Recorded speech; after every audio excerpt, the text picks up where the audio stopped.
Boa tarde a todos.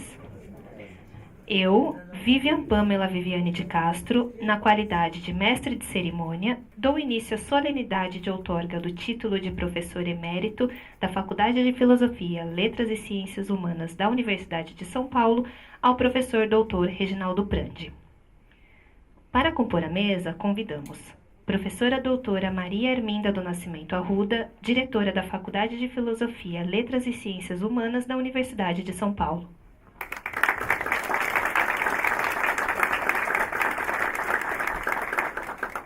Professor doutor Edmund Chada Baracá, pró-reitor de graduação da Universidade de São Paulo, representando neste ato o magnífico reitor da Universidade de São Paulo, professor doutor Vahan Agopian.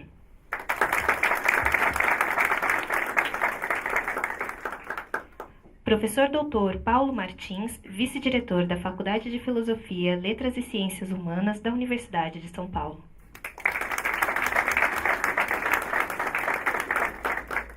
Professor doutor Cedi Irano, professor emérito desta faculdade, diretor da faculdade de 2002 a 2005, pró-reitor de Cultura e Extensão Universitária de 2005 a 2007, representando o Conselho do Departamento de Sociologia.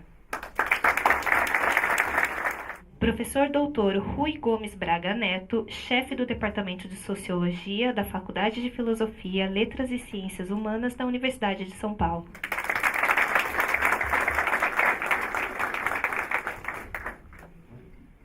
Senhora Rosângela Duarte Vicente, assistente técnica de direção para assuntos acadêmicos da Faculdade de Filosofia, Letras e Ciências Humanas da Universidade de São Paulo. Neste momento, agradecemos e registramos a presença do professor doutor Renato da Silva Queiroz, vice-diretor da Faculdade de Filosofia, Letras e Ciências Humanas, durante a gestão de 1998 a 2002.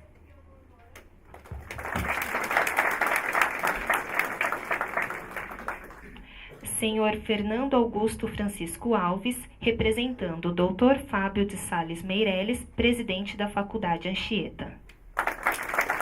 Passamos a palavra à professora doutora Maria Arminda do Nascimento Arruda, diretora da Faculdade de Filosofia, Letras e Ciências Humanas da Universidade de São Paulo. Muito obrigada, boa tarde. Eu quero cumprimentar todos os presentes, cumprimentar o professor Edmund Baracá, pró-reitor de graduação, cuja presença neste ato muito nos honra. Aos membros da mesa, aos outros membros, professor Paulo Martins, vice-diretor e compagnon de route nessa empreitada. Quero cumprimentar o professor Cedi Irano, sociólogo, diretor, pró-reitor, professor emérito da Faculdade de Filosofia, Letras e Ciências Humanas.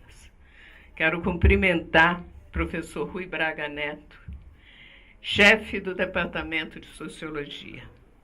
Cumprimentar todos os professores presentes, os eméritos, aqueles que muito nos honram, os antigos diretores, professores, estudantes, funcionários, amigos e familiares do professor José Reginaldo Prandi.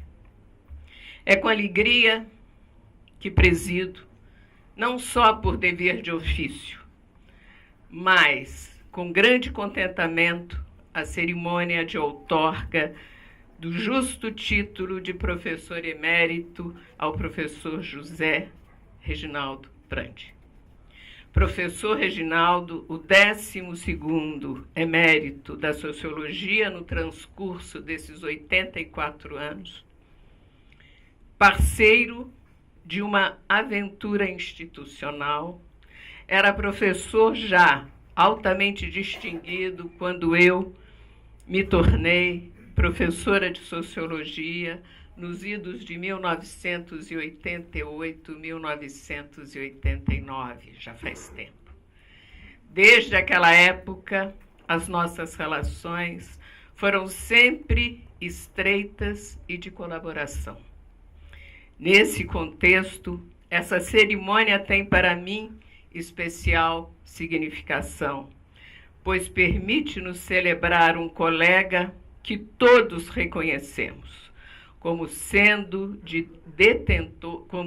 detentor de muitos méritos. Sociólogo, metodólogo e, como se não bastasse, escritor, ficcionista, autor de vasta obra, editada em vários outros países, construtor de instituições, Reginaldo é personalidade múltipla e, portanto, multifacetada. A homenagem que hoje a Congregação da Faculdade de Filosofia, Letras e Ciências Humanas lhe confere não poderia ser mais justa, tampouco de menos regozijo. É grande a nossa alegria. Ter a oportunidade de dirigir essa cerimônia é, para mim, motivo não só de alegria e honra, mas até de emoção.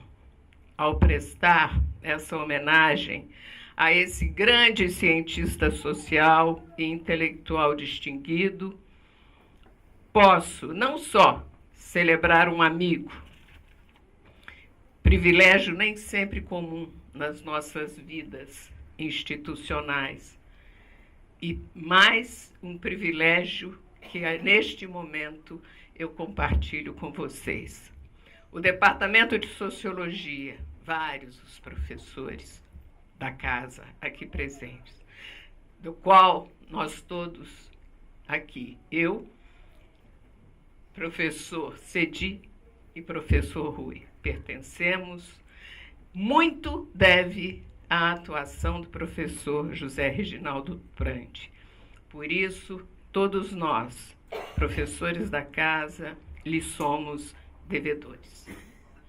Quero agradecer muito a presença de todos, a presença do nosso pró-reitor, representando o reitor, e devo dizer que este momento é um momento importante da Faculdade de Filosofia, importante também do nosso departamento. Muito obrigada.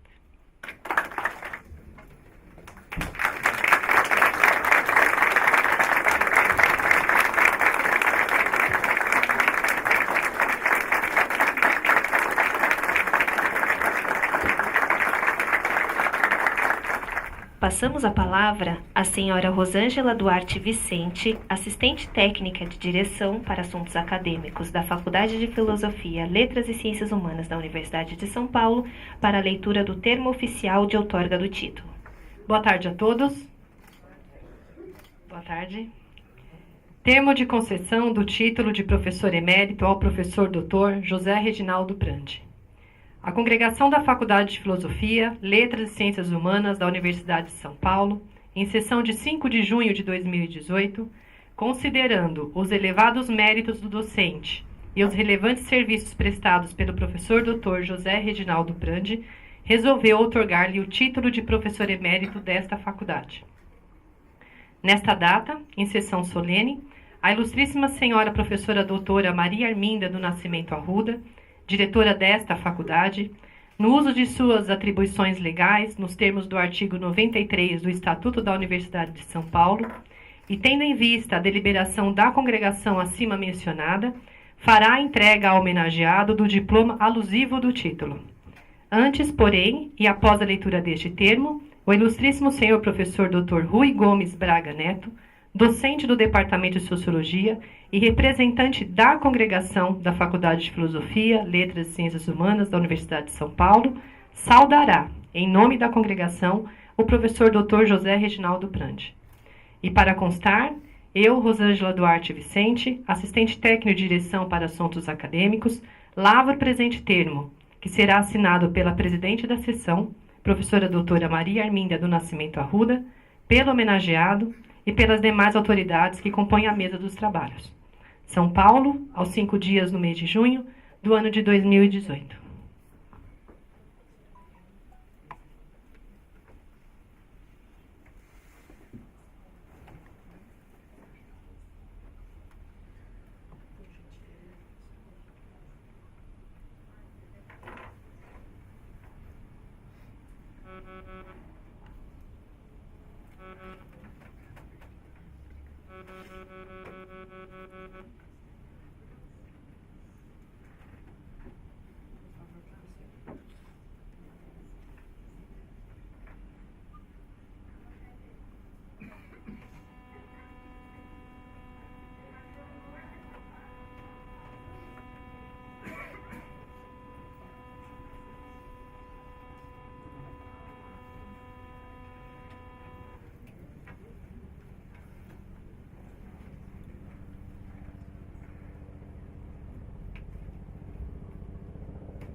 Para os cumprimentos, passamos a palavra ao professor Dr. Edmund Chada Baracá, pró-reitor de graduação da Universidade de São Paulo, representando neste ato o magnífico reitor da Universidade de São Paulo, professor Dr. Vahan Agopian.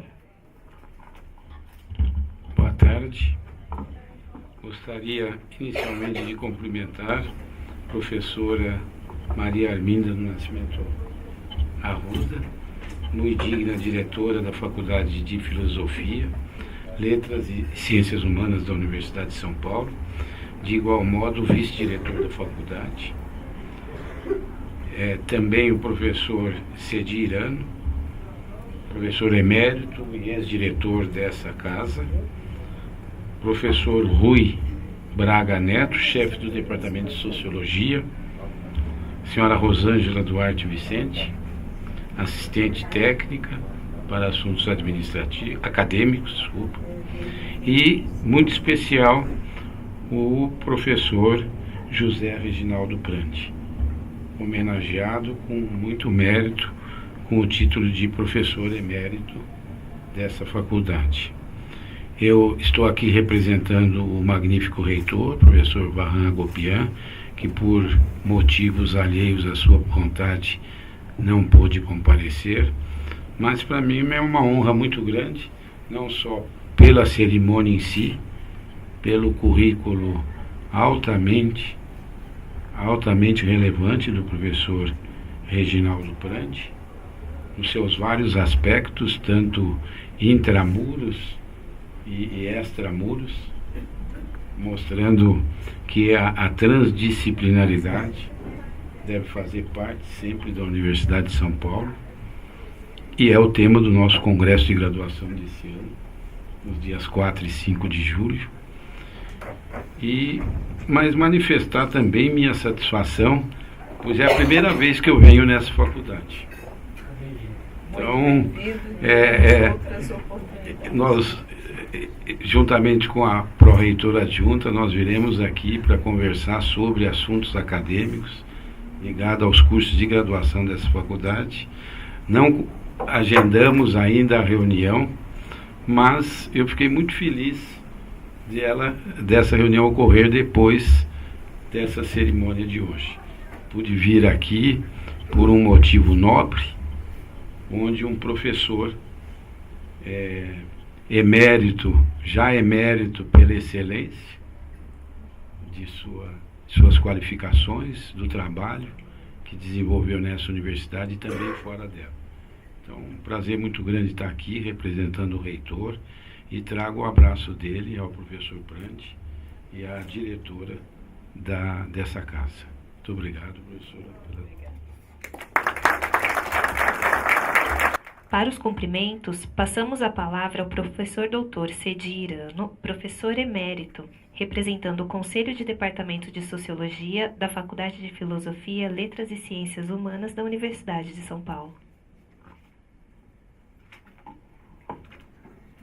Para mim é um imenso prazer representar o Conselho do Departamento de Sociologia nesta homenagem ao professor Dr. Reginaldo Prandi. Eu gostaria de ressaltar dois aspectos da entrevista que o Reginaldo Prandi deu à Folha de São Paulo ontem, que eu achei extremamente significativo. O primeiro aspecto que ele levanta é exatamente que na área das humanidades, muitas vezes quem faz pesquisa utilizando o método quantitativo, muitas vezes sofre um conjunto de circunstâncias extremamente, preconceituosas no sentido acadêmico da palavra. E isso o Reginaldo ressalta muito bem, e mesmo dentro desse contexto ele conseguiu realizar uma obra ímpar e uma grande contribuição em relação aos nossos queridos docentes e também aos alunos. O segundo aspecto que ele ressalta é um elemento extremamente crítico, que ele diz e nos seguintes termos, que no Brasil existe uma falha gigantesca em relação à formação humana. Quer dizer, eu quero ressaltar isso porque eu acho isso fundamental. E ele diz, apesar dos grandes progressos científicos e tecnológicos, a formação humana é um elemento extremamente falho que acaba reproduzindo as desigualdades, onde o arcaico se alimenta do moderno e o moderno se alimenta do arcaico, segundo as palavras do professor Florestan Fernandes.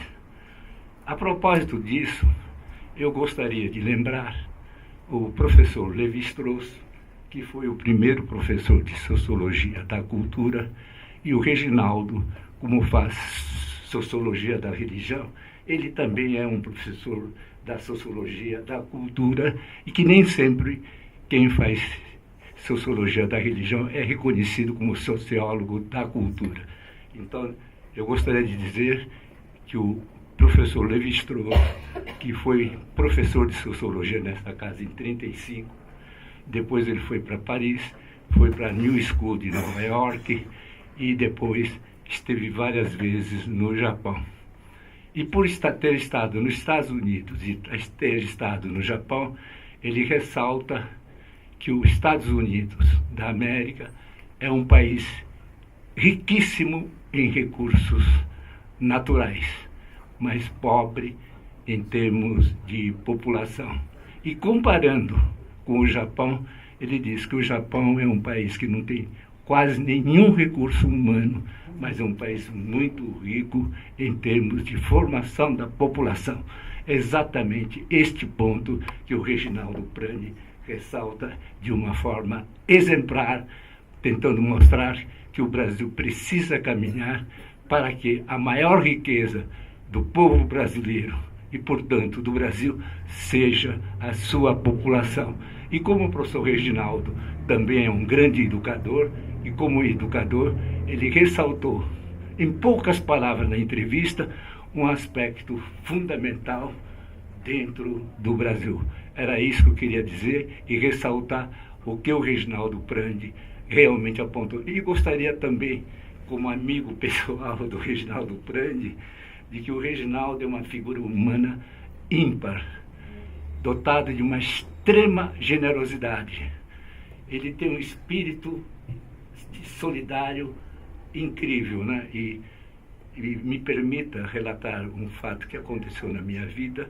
Eu, quando tive que, com 6 filhos, quando me separei, mudar para uma nova casa, o Reginaldo trouxe um pacote de dinheiro e disse para mim: Cedi, é para você, porque a casa onde você vai residir morava pessoas que não pertenciam à casa e a casa precisa reformar. E você não precisa me pagar imediatamente. Pague quando puder. E com isso estou ressaltando a qualidade humana, o ser humano que é o Reginaldo Prandi. Muito obrigado, Reginaldo, e meus parabéns. Para a saudação, passamos a palavra ao professor doutor Rui Gomes Braga Neto, chefe do Departamento de Sociologia e representante da congregação da Faculdade de Filosofia, Letras e Ciências Humanas da Universidade de São Paulo.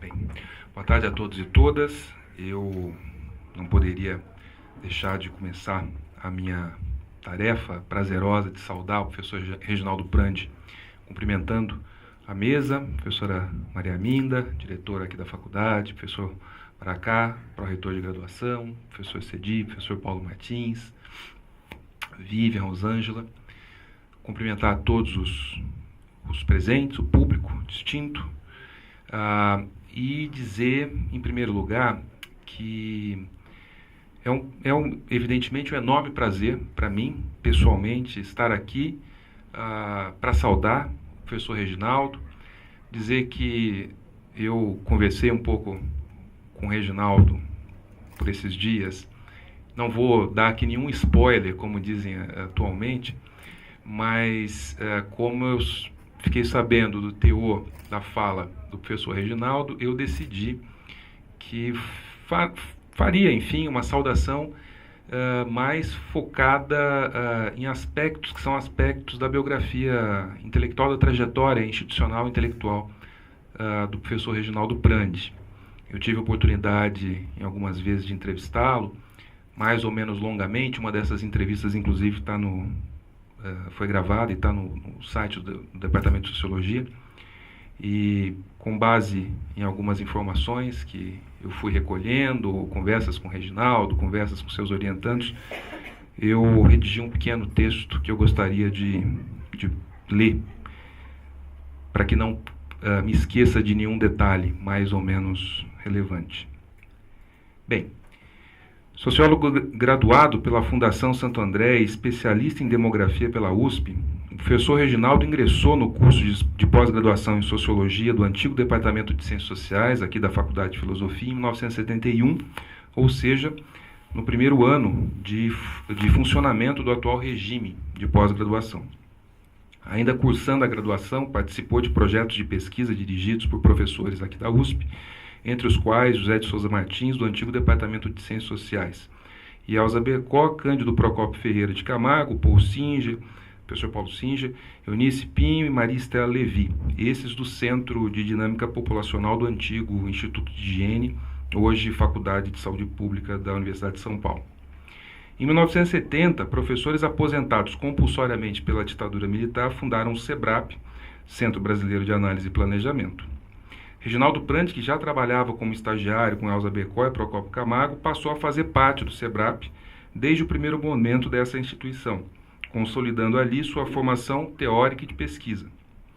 Já formado, trabalhou em 2 dos projetos iniciais do SEBRAP, um dirigido pelo professor Procópio Camargo, sobre as religiões brasileiras e sua possível influência nas mudanças sociais e culturais em curso, e outro dirigido pelo professor Fernando Henrique Cardoso, Elza Bercó, Juarez Brandão Lopes e professor Paulo Singer, sobre mudanças nas relações de trabalho no Brasil e a questão do desenvolvimento capitalista.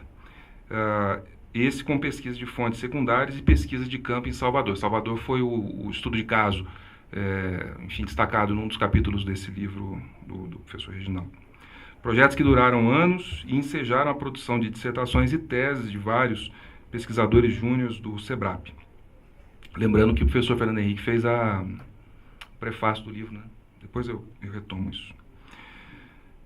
Reginaldo fez seu mestrado a partir da pesquisa sobre religião e o doutorado com base na pesquisa sobre relações de trabalho, ambos defendidos no Departamento de Ciências Sociais da USP, a área de Sociologia, sob orientação da Aparecida Jolie Gouveia. Fez parte do SEBRAP durante sua primeira década, retornando depois enquanto a geração dos fundadores dirigiu a instituição, para participar de projetos específicos. No SEBRAP, trabalhou em projetos coletivos, desenvolvendo densa formação em estatística, informática e metodologia de pesquisa. No velho SEBRAP, foi formado em Sociologia da Religião por Cândido Procópio, seu mestre por toda a vida. Ali também iniciou a parceria com o meu saudoso e querido amigo Antônio Flávio Pierucci, que foi seu orientando de doutorado e seu principal colaborador nas mais diversas frentes da vida universitária. Aqui eu gostaria de fazer um rápido abrir um parênteses para dizer que existe evidentemente um grande ausente nessa cerimônia, que é o professor Flávio Pierucci. E eu, muito pessoalmente, isso não tem nada a ver com a cerimônia em si, ou com a subjetividade, com a percepção subjetiva que as pessoas possam ter desta ou daquela dimensão de uma cerimônia como essa, mas eu pessoalmente sinto que esta saudação, a minha saudação e a própria outorga do título de professor emérito ao Reginaldo também é uma forma de homenagear o professor Flávio Pierucci. Em 1976, aprovado em processo seletivo, ingressou como docente no Departamento de Ciências Sociais, trabalhando inicialmente com a Aparecida Jolie Gouveia e Horácio Nogueira nas disciplinas de métodos. Depois do doutorado, passou a ministrar também disciplinas optativas para os cursos de graduação e pós-graduação na área de Sociologia da Religião. Além de ministrar disciplinas e orientar alunos, foi coordenador do programa de pós-graduação em várias oportunidades. Em seu primeiro mandato como coordenador, empenhou-se com sucesso na inclusão da pós-graduação em Sociologia da USP no sistema de avaliação da CAPES. E o credenciamento do curso junto à CAPES resultou no recebimento de várias bolsas de estudo, né, que é algo absolutamente fundamental e que hoje em dia, diga-se de passagem, nós estamos, atravessando um triste período de corte de investimentos públicos na área de ciência e tecnologia, em especial com cortes e impactos sobre as bolsas, né? Como coordenador na pós-graduação, criou a disciplina obrigatória de métodos, uma disciplina que existe até hoje, todos os nossos alunos, de fato, passam por essa disciplina, e foi uma iniciativa que depois foi ampliada para outros programas e em outras universidades também. Outra inovação pela qual trabalhou foi a informatização do processo de produção de pesquisa científica no departamento. Com o aval do professor Aziz Simão, então chefe do departamento, e do diretor da Faculdade de Filosofia à época, professor Rui Coelho, instalou no departamento o primeiro terminal ligado diretamente ao Centro de Computação Eletrônica da USP, o que permitia a alunos e professores usarem o computador da universidade para suas pesquisas. Quando os computadores pessoais começaram a se popularizar, foi dos primeiros docentes do departamento a adquirir um para uso doméstico. Também é um outro traço que destaca o vanguardismo do professor Reginaldo. Compôs com professores de outros departamentos a Comissão de Informática da Faculdade de Filosofia, destinada a cuidar da informatização da faculdade. E, com o apoio da reitoria, a comissão criou um centro de assessoria aos departamentos, treinando professores, alunos.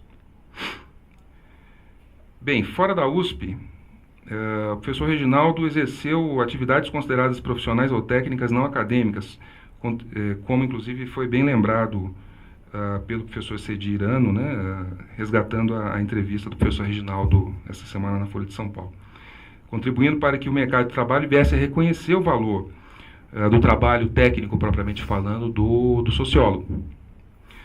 Sua experiência em teoria de amostragem, estatística, metodologia quantitativa lhe permitiu desenvolver um método de pesquisa eleitoral e de opinião pública de rápida execução em baixo custo, como o próprio Reginaldo lembrou bastante bem nessa entrevista, que originalmente foi desenhado para apoiar as campanhas do Partido dos Trabalhadores. Na época, na década de 80, a grande força dinâmica do processo de redemocratização no país.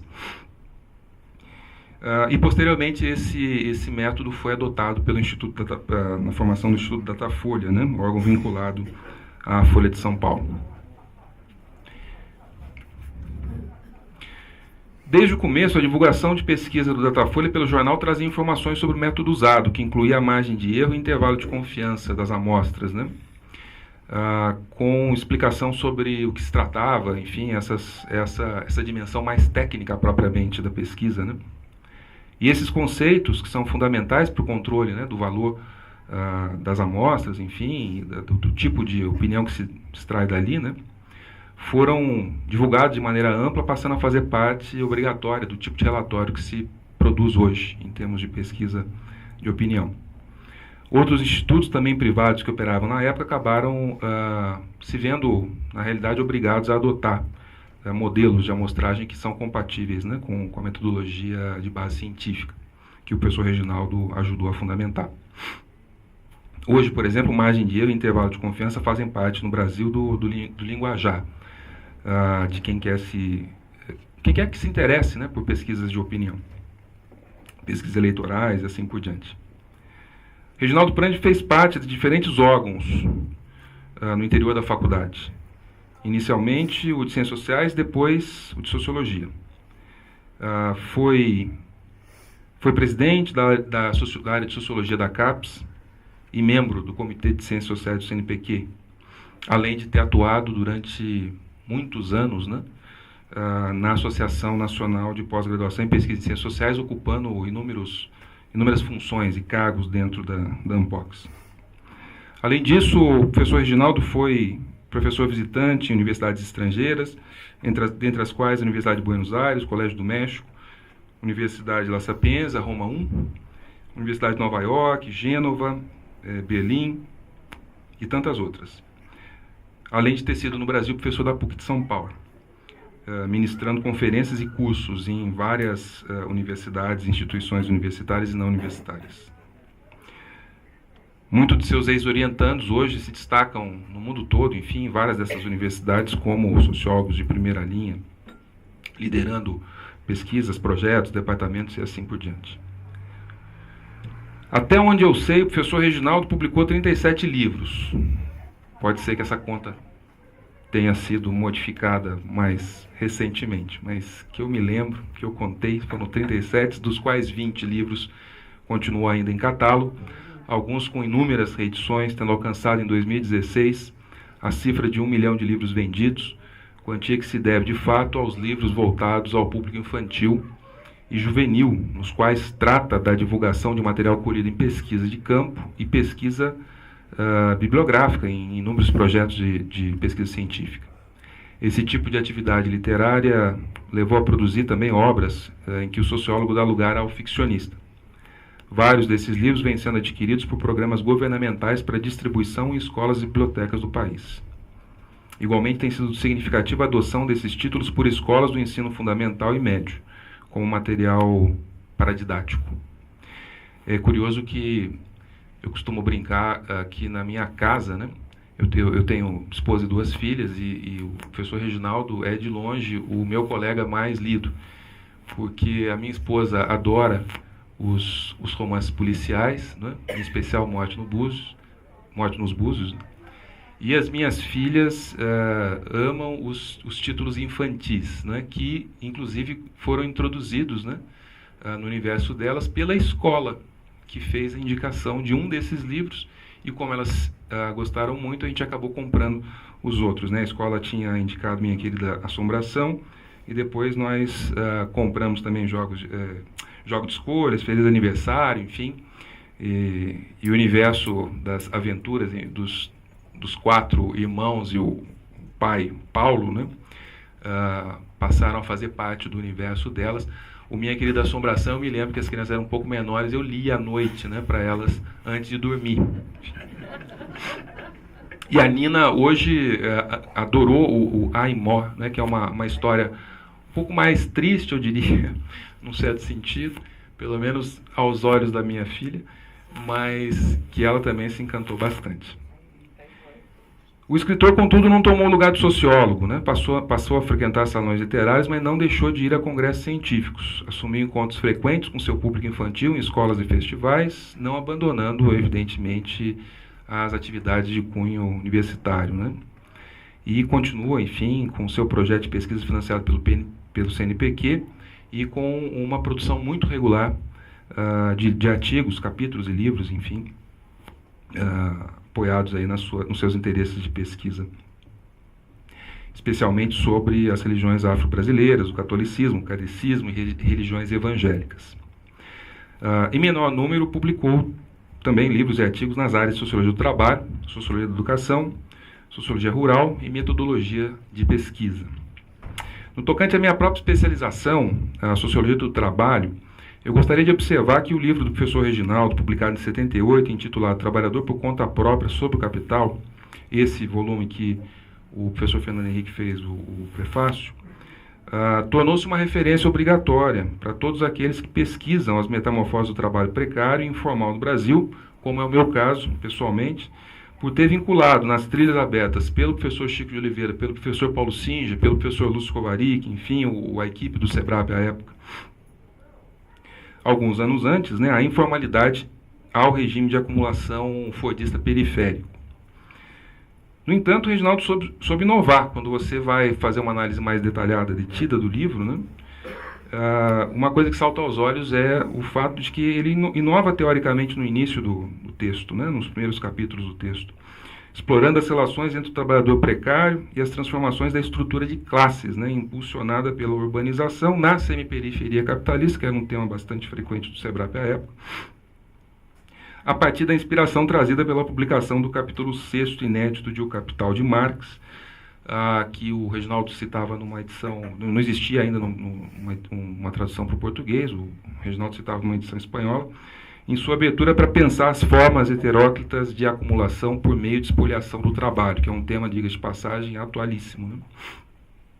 Trata-se, na realidade, de uma agenda que floresceu tanto no SEBRAP quanto no Departamento de Sociologia, nos estudos que buscaram enlaçar o trabalho à cidade e que desaguaram, por exemplo, né, entre outros lugares, na criação do Centro de Estudos dos Direitos da Cidadania, o CENEDIC, centro do qual eu fui diretor durante alguns anos, nos anos 90. Com isso, quero lembrar que se a face do inovador sociólogo da religião é a mais reconhecida, né, a do sociólogo do trabalho, em especial preocupado com o trabalho precário, também foi igualmente vanguardista. Nos últimos anos, Reginaldo vem cuidando também da publicação no exterior de seus livros, com alguns títulos já editados em italiano, alemão e francês. Está incluído na relação de autores brasileiros, cuja edição no exterior é financiada pela Fundação Biblioteca Nacional, já com 3 livros publicados e outros em processo. Até onde eu sei, é o mais antigo bolsista vivo de produtividade em pesquisa do CNPq na área de sociologia sem interrupção, tendo recebido sua primeira bolsa em 1976, classificado há muitos anos como pesquisador 1A. Coordena atualmente o grupo de pesquisa do CNPq, intitulado Diversidade Religiosa na Sociedade Secularizada, do qual participam pesquisadores brasileiros e estrangeiros, dentre os muito renomados, enfim, da primeira linha, né, da sociologia da religião. Por conta de seu trabalho como sociólogo e como escritor, foi indicado 3 vezes ao Prêmio Jabuti e contemplado, entre outras honrarias, com o Prêmio Érico Vanucci Mendes, outorgado pelo CNPq, SBP e Ministério da Cultura por seu trabalho de preservação da memória cultural brasileira, e eu destacaria em particular para as jovens, para as novas gerações. Tendo em vista o exposto até o momento, considero que professor Reginaldo Prandi, dignifica a honraria de professor emérito, hora atribuída pela Faculdade de Filosofia, Letras e Ciências Humanas da Universidade de São Paulo, igualando-se aos nomes mais destacados do nosso departamento em brilhantismo e mérito. Meus parabéns, professor Reginaldo, por mais essa conquista. Você nos enche a todos de orgulho.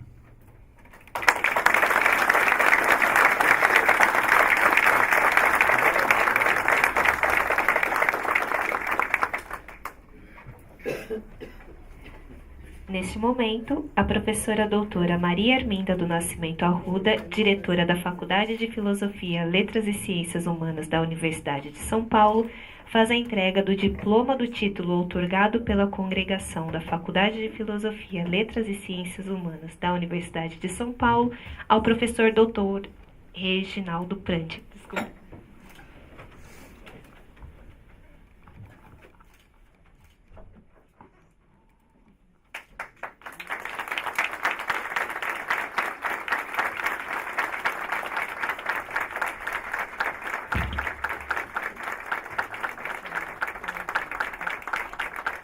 Passamos a palavra ao homenageado, professor doutor Reginaldo Prandi, professor emérito da Faculdade de Filosofia, Letras e Ciências Humanas da Universidade de São Paulo.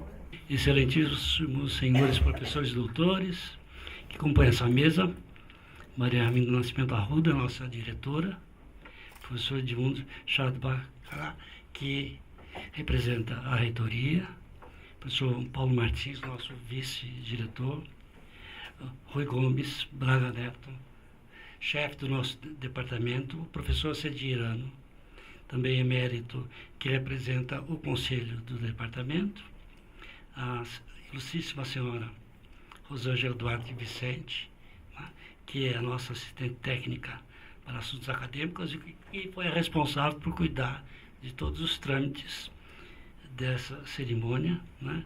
E agradecendo também a senhora Vivian de Castro, pela direção dos trabalhos. Autoridades presentes, amigos, colegas, parentes, senhoras e senhores, boa tarde.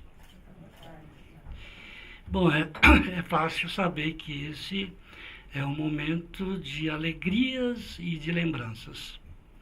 E esse lugar não poderia ser melhor do que outro, porque, como muitos outros colegas, foi neste salão nobre que eu defendi os títulos de mestre, doutor, foi aqui que eu prestei o concurso de efetivação, que era obrigatório no meu tempo, porque não se dava na entrada. Depois foi aqui que eu prestei o concurso de livre-docência, defendi a tese de livre-docente, e mais tarde foi aqui também que eu prestei o concurso de professor titular, né? Sempre como vítima, mas também fui algoz, porque no papel inverso, né, do arguidor, né, aqui estive em muitas cerimônias de colegas estudantes submetidos a esses ritos de passagem, tanto colegas como estudantes, né? Quero que vocês, meus amigos, olhem para essas paredes, né? Vigilantes e silenciosos, essas figuras retratadas que cobrem essas paredes são os nossos diretores e uma diretora, lá no fundo, né? E eles parecem que querem nos lembrar que alguma espécie de tradição nos acompanha de perto na construção permanente da universidade. Só quero chamar a atenção que o primeiro deles não usa toga, usa um terno. Ele foi o primeiro, o doutor, ele foi o primeiro, doutor Teodoro Ramos, ele foi o primeiro diretor, quando a faculdade não existia, só existia no papel. Então, né? E ele que fazia? Ele andava pela Europa caçando os professores que formariam a faculdade de filosofia. Já a partir do segundo se instala uma tradição que se mantém, né? Esta sala é, antes de tudo, a sala residência da congregação. É aqui que se reúne a representação dos professores, alunos, funcionários, né?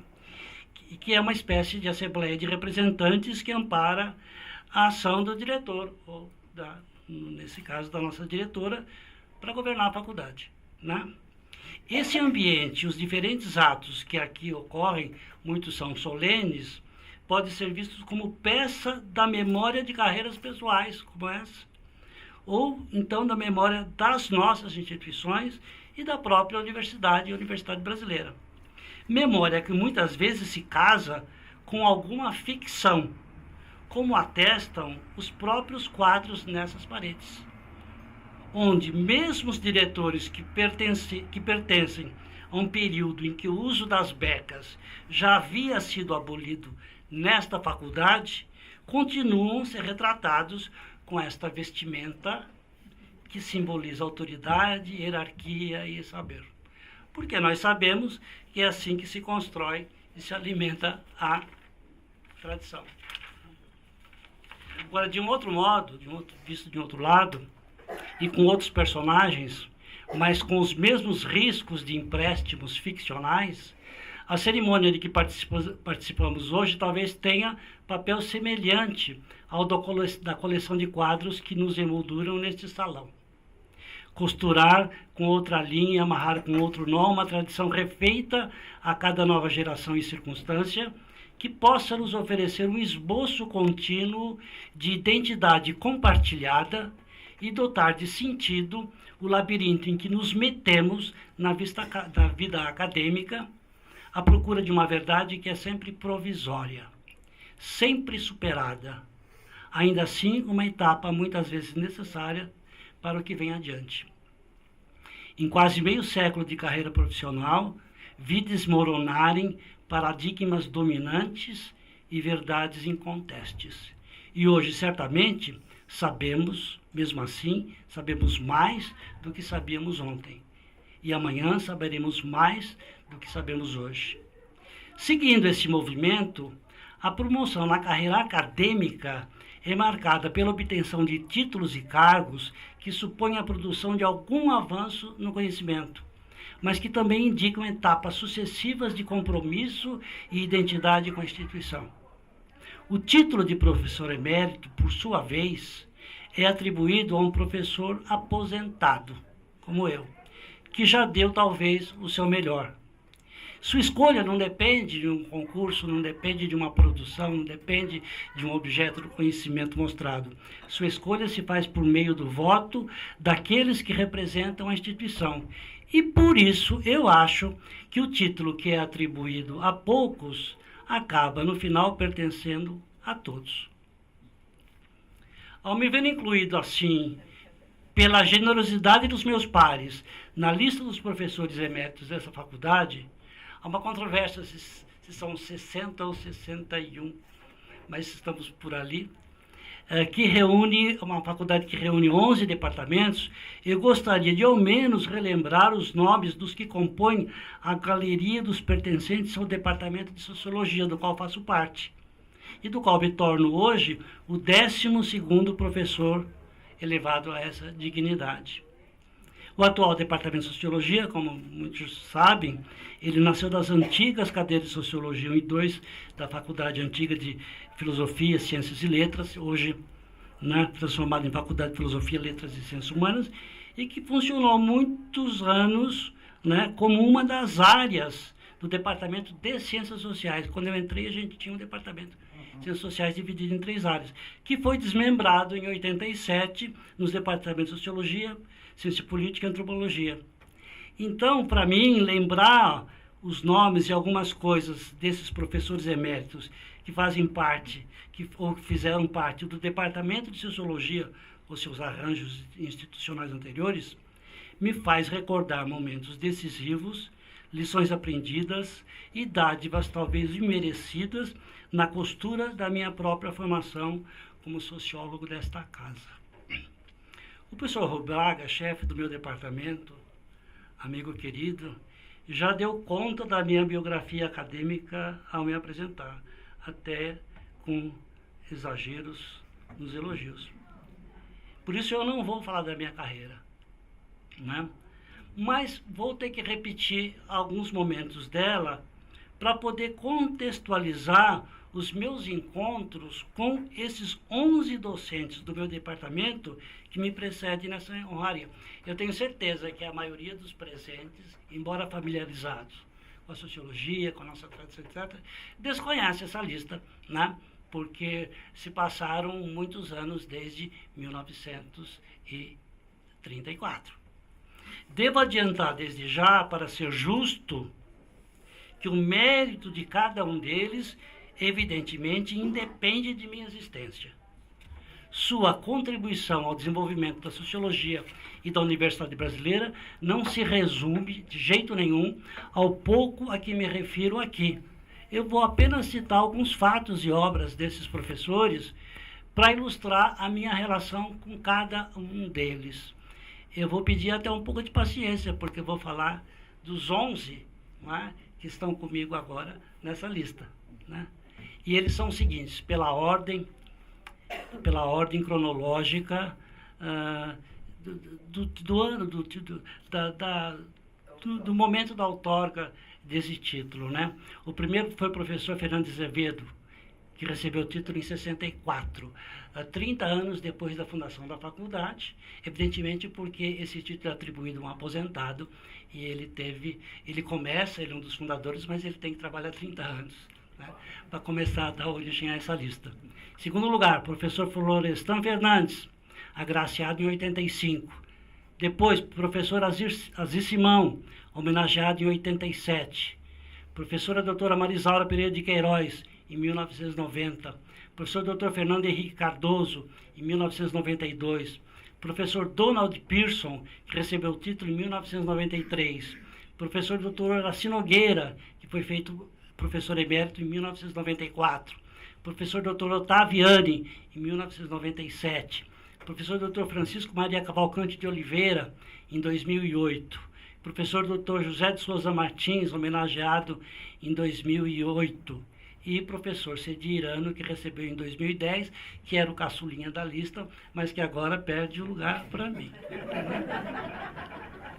Eu vou falar um pouco de cada um deles, por favor, vocês tenham paciência. Eu não conheci pessoalmente o professor Fernando de Azevedo. O primeiro a receber da faculdade, no início de 64, o título de emérito.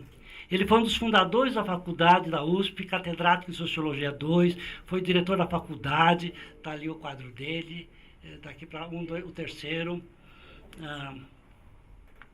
Não.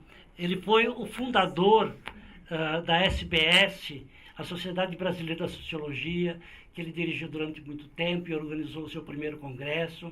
Ele foi um educador muito importante, escrevia muito, uma obra muito extensa, foi membro da Academia Brasileira de Letras, secretário de Educação e Saúde do Estado de São Paulo, foi diretor do Centro Regional de Pesquisas Educacionais.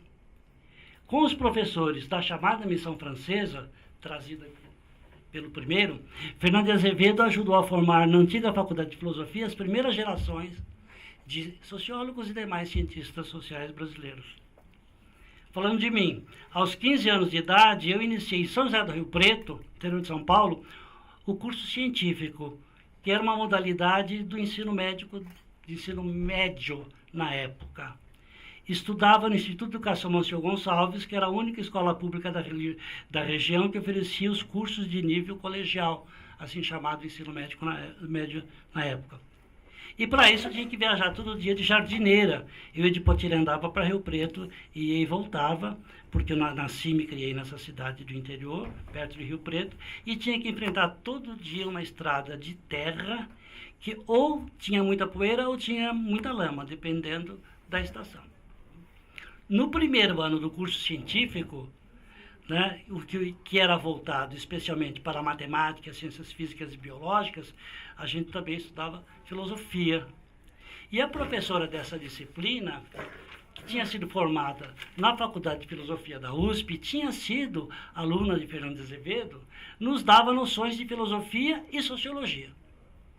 Ela nos fez ler alguns capítulos de um livro chamado A Cultura Brasileira, obra de quase 1000 páginas que Fernando de Azevedo publicou originalmente em 1943, com várias edições, que saiu como uma espécie de introdução ao censo demográfico de 1940.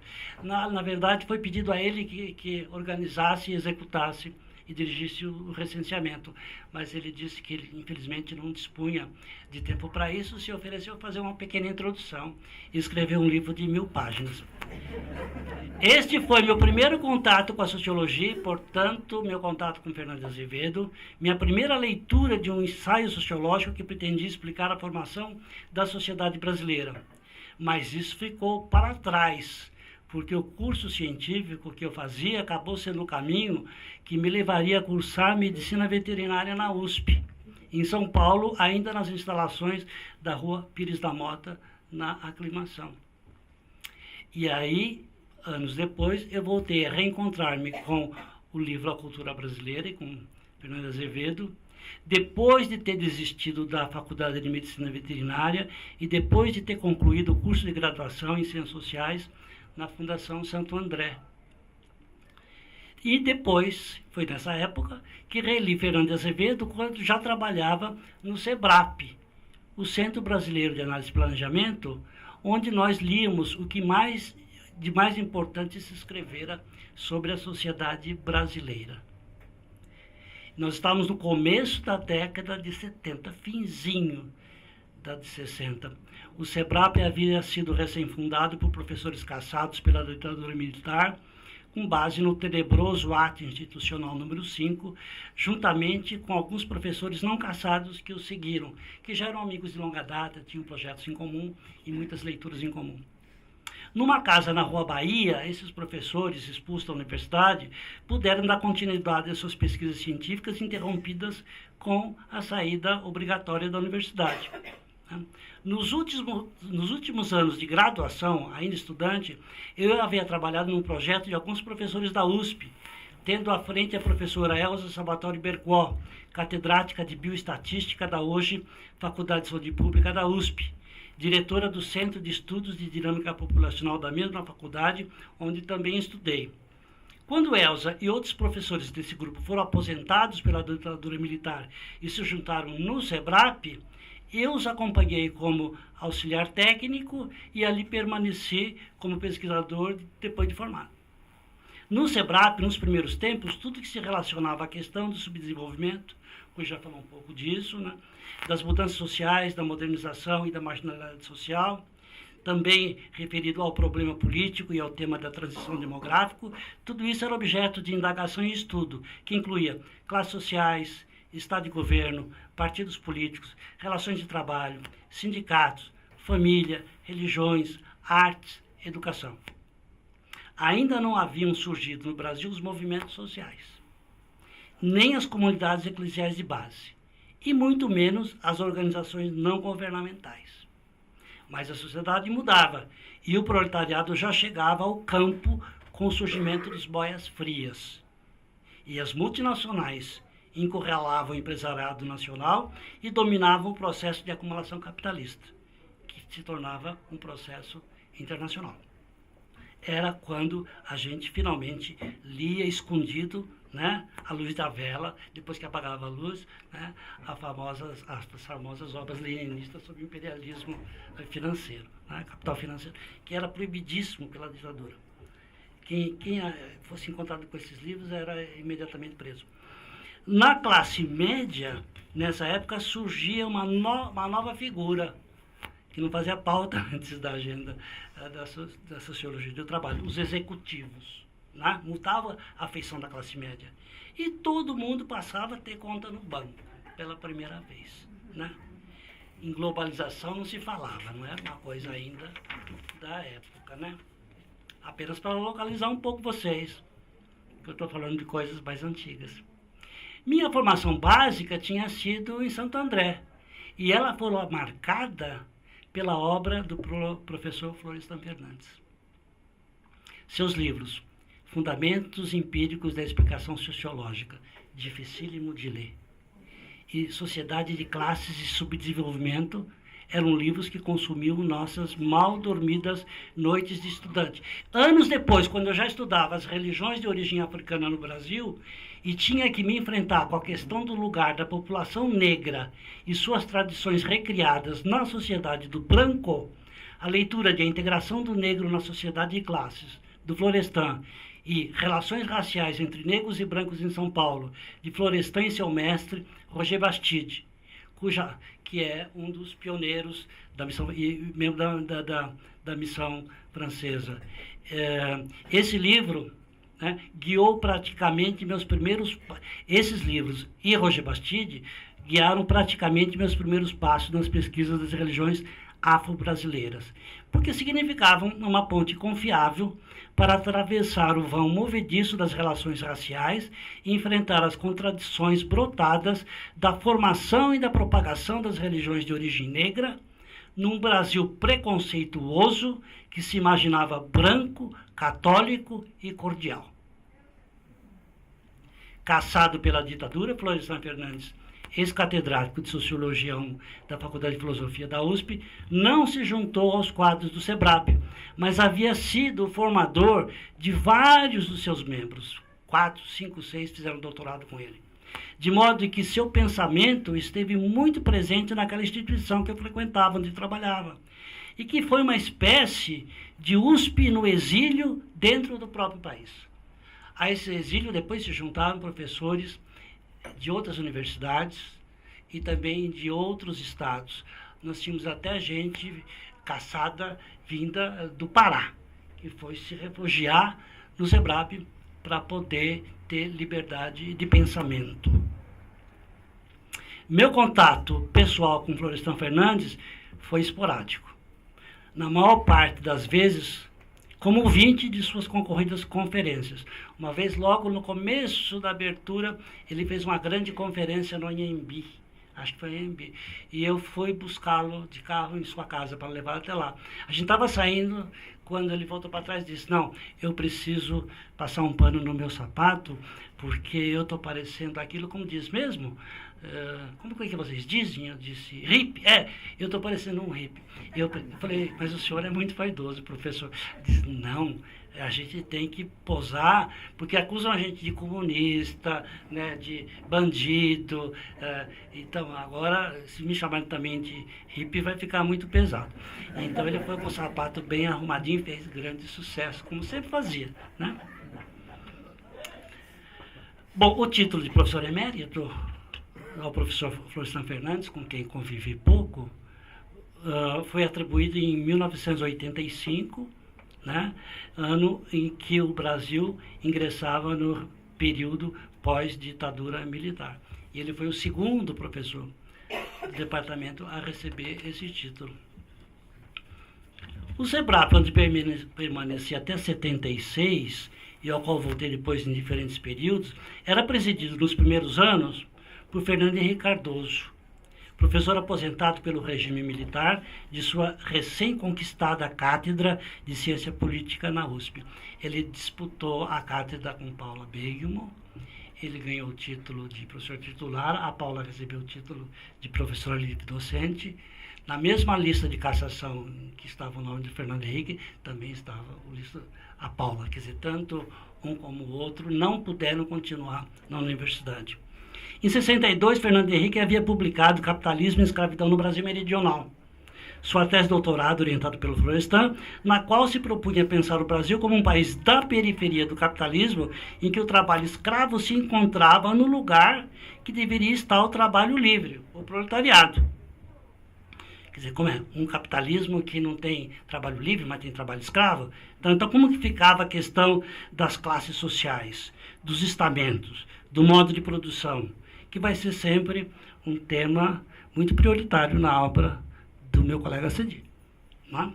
Então, que capitalismo, afinal, era esse? O desenvolvimento capitalista, analisado de uma ótica marxista, era um dos objetos privilegiados da pesquisa sociológica durante esses anos, tanto no SEBRAP como na sociologia da USP. Evidentemente, com interpretações, às vezes, discordantes, mas que levavam ao mesmo resultado.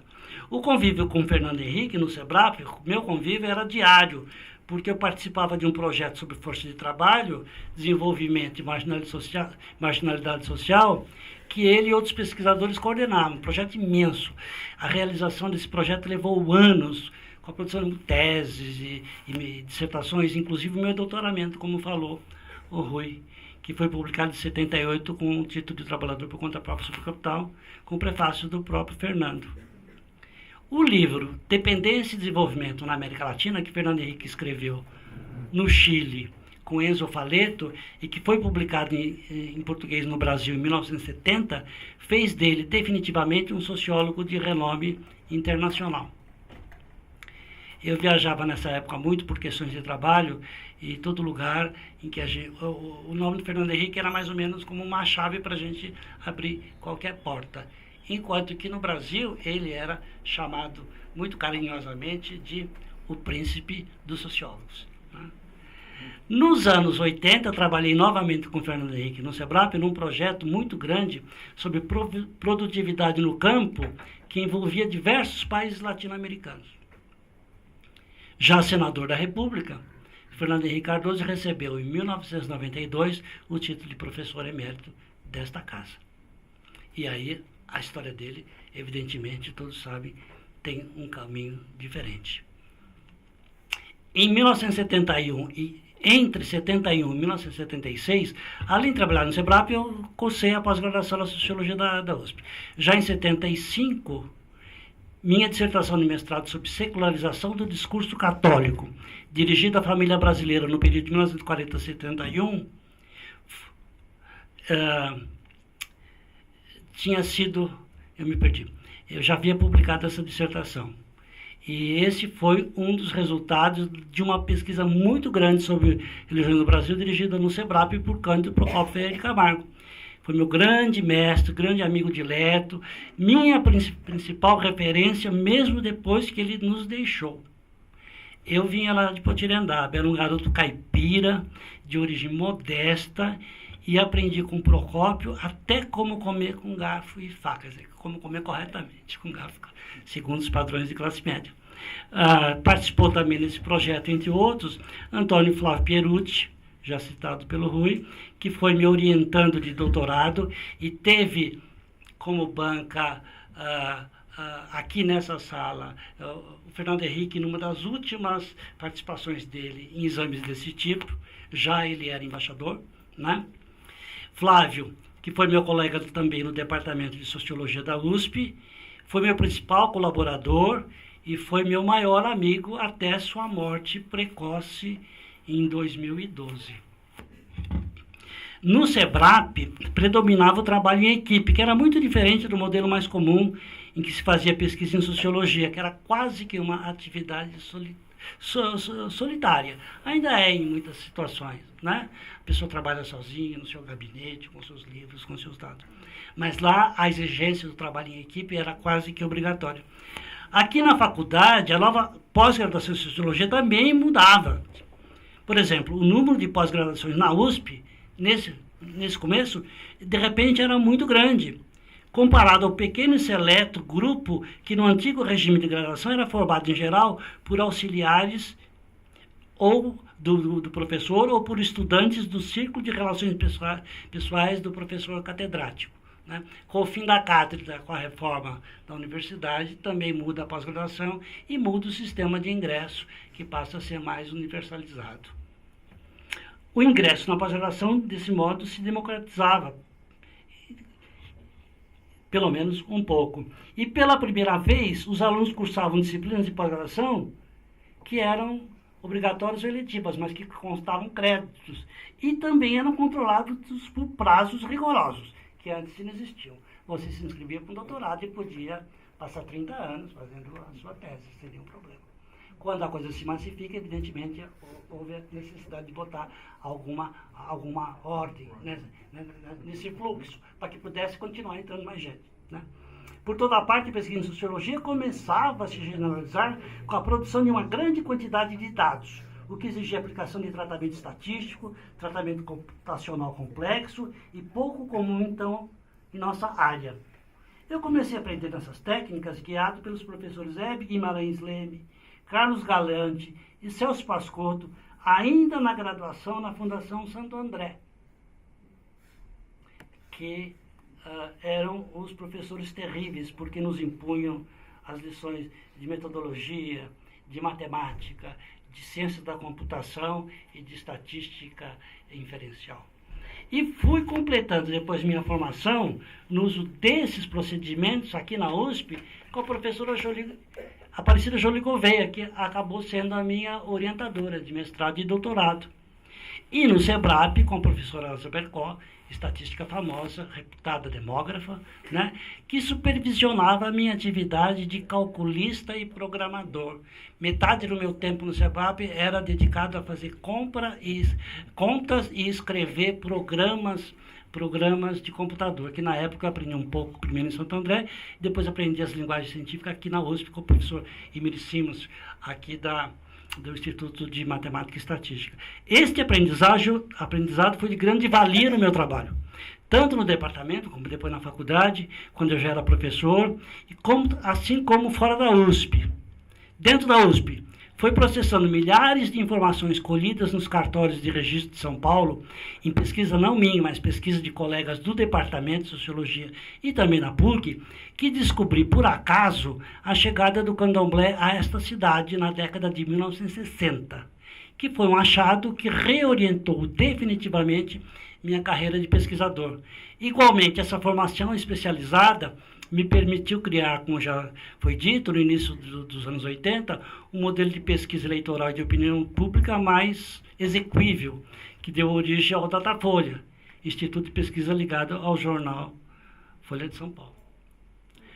Junto aos resultados da pesquisa propriamente, o jornal divulgava em pequenos textos que eu escrevia e outros colegas, conceitos e procedimentos do método usado. Essa disposição, tanto de nossa parte como da parte do jornal, né, foi muito importante para elucidar quais eram os fundamentos científicos que estavam em questão na prática dessa pesquisa. E serviu para tornar esse tipo de pesquisa mais transparente e mais inteligível, deixando para trás sua velha feição de adivinhação misteriosa, cujas receitas secretas eram antes guardadas às 7 chaves por executores interessados no monopólio do conhecimento. Ainda na graduação, antes da criação do SEBRAP, fui auxiliar de pesquisa de campo em um projeto de professores da USP, que estabeleceu padrões de crescimento para crianças brasileiras e permitiu estudar o efeito de diferenças sociais no desenvolvimento físico do brasileiro. Antes a gente usava tabelas americanas. O projeto multidisciplinar envolvia professores da Faculdade de Medicina, Faculdade de Saúde Pública, Escola de Educação Física e Faculdade de Filosofia. E da Faculdade de Filosofia vinha o José de Souza Martins, que era um jovem professor da área de Sociologia do Departamento de Ciências Sociais e que foi o responsável por aspectos sociais desse projeto sobre crescimento e desenvolvimento de crianças e jovens brasileiros. Por meu trabalho nesse projeto, porque trabalhava nesse projeto, Martins me conhecia daí, né?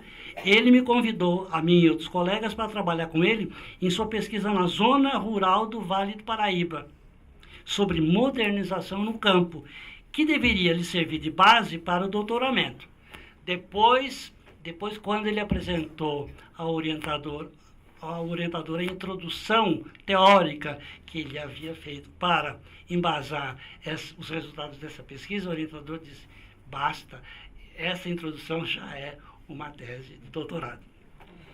Mas assim, partimos para a pesquisa e com Martins ao volante, viajamos eu e o resto da trupe numa velha Kombi da Faculdade de Filosofia. O financiamento da FAPESP pagava a gasolina e o nosso trabalho de entrevista, mas não cobria nossos pernoites e refeições pelo Vale do Paraíba afora. Fomos a todas as cidades.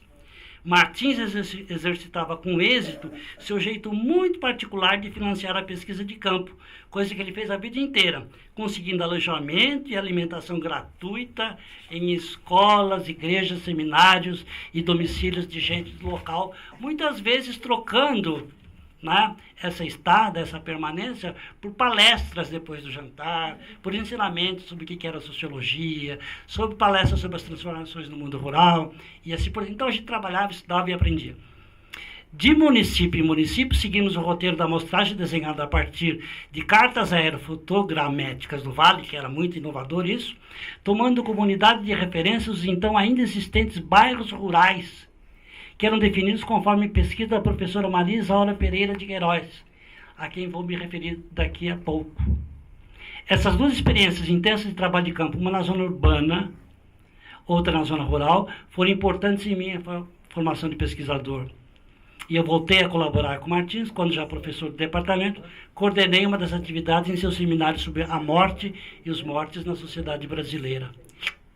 Em 85, Martins solicitou à FAPESP recursos para a compra de um computador de mesa. Ele fazia o cadastramento de todos os casos de linchamento no Brasil. Fazia isso à mão. Ele foi convencido de que podia fazer isso muito mais facilmente, com maior agilidade, no computador. Pediu dinheiro para a FAPESP, Fundação de Amparo à Pesquisa do Estado de São Paulo. Foi o primeiro computador pessoal instalado no departamento para uso de professor. Tinha até fila de gente que ia lá, conheceu. Não chamava computador, né? Chamava cérebro eletrônico naquele tempo, né? Mas, na época, um computador para um pesquisador era um luxo.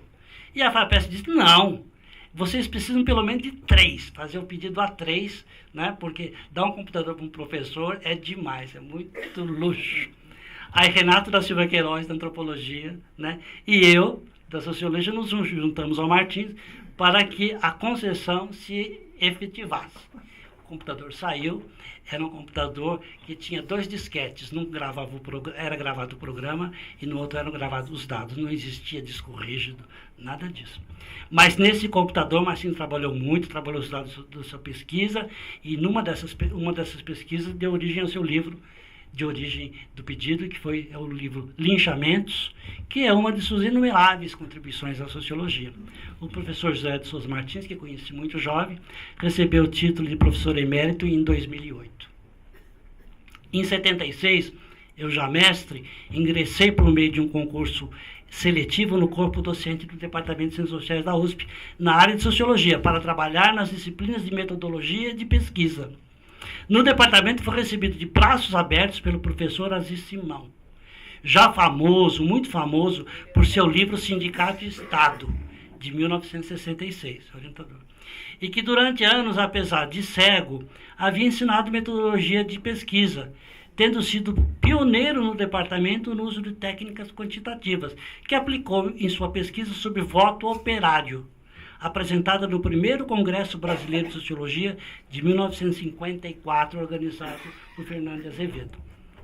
Aziz era professor titular, quando eu já entrei, e coordenador da área de Sociologia. E ele se revezava na chefia do Departamento de Ciências Sociais com o professor Rui Galvão de Andrada Coelho, nosso último catedrático, que também foi nosso diretor. Ele está na segunda fileira, é o penúltimo, com uma toga bem azul. É isso. Alguém, né? Ele foi nosso último catedrático. Com a reforma, quem já era catedrático manteve o título. Quem não era, podia se tornar professor titular. O título de catedrático e a autoridade que o catedrático tinha, isso desapareceu na reforma de 68. Muitos, né? Bom, o que aconteceu? Eu fiz o concurso, entrei e tal, né? E eu comecei a trabalhar imediatamente. Meses e meses e meses e nada de pagamento. Porque o meu contrato não era publicado.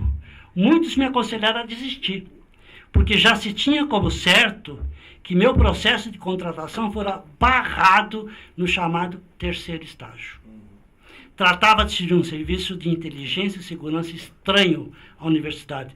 O nome oficial era Assessoria Especial de Segurança e Informação, AESI, instalado na reitoria com o fim de vigiar professores, alunos e funcionários, impedir a contratação de indesejáveis do regime militar e promover outros tipos de interferência indevida, espionagem e controle da universidade. O representante da ditadura, que personificava o tal do terceiro estágio, estava instalado numa antessala do gabinete do reitor, e os processos que envolviam professores e funcionários tinham obrigatoriamente que passar por ali, e muitas vezes nem chegavam às mãos do reitor.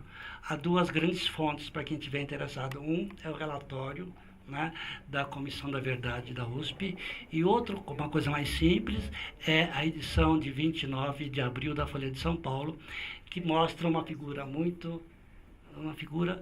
que surpreendeu todo mundo. Quer dizer, o homem do terceiro estágio no meu tempo, logo depois pediu demissão e foi contratado como, estranhamente, por décadas, como agente, empresário do cantor João Gilberto. Ele passa diretamente da repressão à bossa nova. E nunca ninguém soube disso. Foi revelado agora no dia 29 de abril, numa edição, né? E ele conta coisas escabrosas para o repórter, né? O que eles faziam? Qualquer nome que surgisse como nova possível contratação, imediatamente o SNI botava tudo em andamento para levantar todas as fichas, informações, etc. Bom, quando já fazia mais de um ano e pouco que esse negócio não andava, o professor Aziz Simão combinou comigo que eu o pegaria em sua casa, né, e tentaríamos falar com o coronel do terceiro estágio. Coisa todo mundo morria de medo do coronel do terceiro estágio. Mas ele disse, vamos lá. Ele conseguiu, o professor Aziz, ser recebido no terceiro estágio. E eu fiquei sentado na sala de espera durante mais de uma hora, até ser chamado por uma secretária. Ao entrar na sala do coronel, que se vestia em trajes civis, e que não sabíamos se era mesmo um coronel, agora sabemos que não era, me esperava uma xícara de café. Vi com o rabo do olho meu processo de contratação sobre a mesa do senhor do terceiro estágio, que eram processos ainda antigos, feitos em cartolina, dentro de uma pasta com nome bem grande do interessado, né? Não era nada informatizado na época. E vi, portanto, o processo sobre a mesa do senhor do terceiro estágio, o senhor que, como Aziz, também bebia café. Ao pôr vagarosamente a xícara no pires, né? Ele fez todo um gesto ensaiado, né?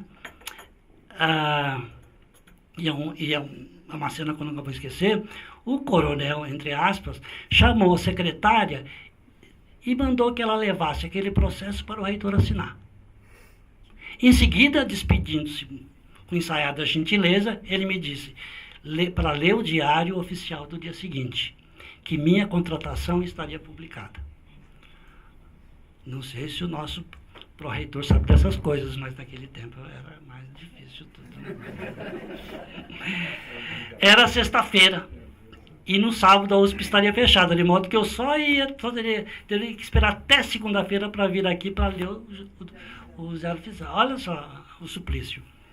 Já fora da reitoria, evidentemente surpresos, alegres, comemorando, Aziz me lembrou que uma banca de jornal na Praça Dom José Gaspar, atrás da Biblioteca Mário de Andrade, vendia o Diário Oficial também aos sábados. Na manhã seguinte, bem cedinho, sentado em um banco da praça, eu li o ato do reitor que me contratava como professor assistente. Aí telefonei imediatamente para o professor Aziz para dar a boa notícia e quis saber mais coisas sobre o que é que ele e o homem do terceiro estágio tinham conversado. Ele contou detalhes, não tenho tempo de de reproduzir, mas ele disse, em síntese, que conversaram sobre muitas coisas, algumas sem importância alguma. Me disse, mas para o terceiro estágio, disse o professor Assis, o SEBRAP não é uma boa referência. Entre aspas agora, mas acho que eu fui um bom fiador, me disse Aziz, rindo ao telefone. Mais tarde, quando eu precisei alugar uma casa para morar, Aziz Simão foi meu fiador junto à imobiliária. Foi mais que um fiador, foi quem me pegou pela mão e me ensinou como sobreviver no departamento e na universidade. Quando eu já tinha obtido o doutorado, organizamos juntos o credenciamento do programa de pós-graduação, que não era credenciado ainda, para que ele pudesse receber pela primeira vez das agências federais as bolsas de mestrado e doutorado para os alunos e recursos financeiros para gastos com o curso. E acabei por substituí-lo depois na coordenação da pós-graduação em Sociologia. Na época eu já era professor da USP em tempo integral, porque eu comecei como turno parcial. E tinha dedicação exclusiva, tive que sair de outros lugares onde eu trabalhava. Em 1980, com a USP em greve pela primeira vez, porque na época a greve de funcionário público era ilegal. E na ditadura, evidentemente, brutalmente reprimida pela ditadura. Então foi nessa greve, durante a greve, que eu escrevi um pequeno artigo que podia ser para jornal. E li o artigo para o professor Aziz. Ele prestou muita atenção, tinha excelente memória, e de memória, comigo do lado, foi revisando o texto, cortou, emendou, né? Aí deu um telefonema para a Folha de São Paulo. Não sei o que conversaram. Mas depois pediu a dona Dirce Souza Cabreira, que era a única funcionária, nós só tínhamos uma secretária para o departamento de graduação, uma que era a Dirce, que era a dona Dirce, né? A dona Noemi, que era secretária da pós-graduação, e tínhamos uma datilógrafa, que era a Maria José. Era todo o nosso corpo de funcionários na época, né? Então ele pediu à dona Dirce, secretária do departamento, que datilografasse de novo o texto, já corrigido, e enviasse ao senhor Otávio Frias de Oliveira, o publisher da Folha. O dono da Folha, o proprietário, um dos dois sócios na época. Após 2 dias, 29 de março, o artigo foi publicado pela Folha de São Paulo, na coluna Tendências e Debates, na página 3. Aí esse artigo rebatia o argumento leviano do governador, hoje em prisão domiciliar por corrupção, de que nós, professores da USP, não merecíamos o aumento pretendido porque trabalhávamos muito pouco. Chegou a fazer o cálculo que a gente trabalhava apenas 2 horas por semana. E falou isso oficialmente. Aí a gente fez muita pesquisa e disse que isso tudo era um grande engodo, né?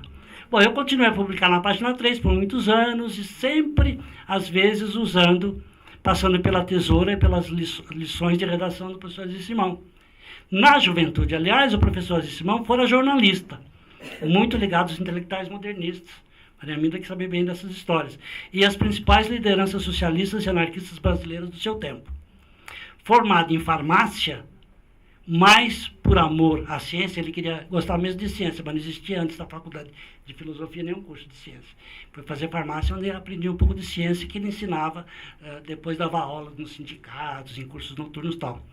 Mas ele acabou direcionando seu interesse para os cursos da Faculdade de Filosofia da USP, assim que foi criada em 1934, quando ele voltou da Europa trazendo a missão francesa, que como não tinha aluno na faculdade ainda, eles promoviam conferências, debates, mesas redondas, né? E o Aziz passou a frequentar isso, e já com a visão completamente comprometida por queda de retina, ele acabou depois, por incentivo dos próprios professores, a se matricular e se formar em ciências sociais. E foi logo convidado pelo professor Fernando Azevedo a trabalhar na faculdade como auxiliar de ensino e pesquisa. Mesmo cego, ele teve que ter uma lei especial para poder assumir, porque o funcionário público cego devia ser aposentado, não devia exercer, pela lei, não devia exercer nenhuma atividade. O professor Aziz Simão foi feito professor emérito em 1987. Em 71, volto para trás, ao iniciar o curso de pós-graduação, tive a professora Maria Isaura Pereira de Queiroz como primeira professora. Aliás, num curso que ela era ajudada por uma jovem professora, Eva Blay.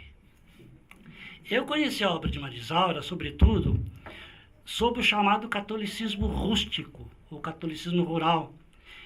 E conhecia isso por causa da pesquisa sobre religião que eu fazia com o Procópio Camargo no SEBRAP. Na época, por que estudava religião? Para saber, o SEBRAP estudava quais eram as instituições que poderiam promover o desenvolvimento, ajudar o desenvolvimento econômico, político, social do país, sobretudo político e social, e quais eram as instituições que eventualmente podiam retardar esse processo. Enfim, havia toda uma ótica que mirava a questão do desenvolvimento e da mudança social, e por isso nós tínhamos também que estudar as religiões.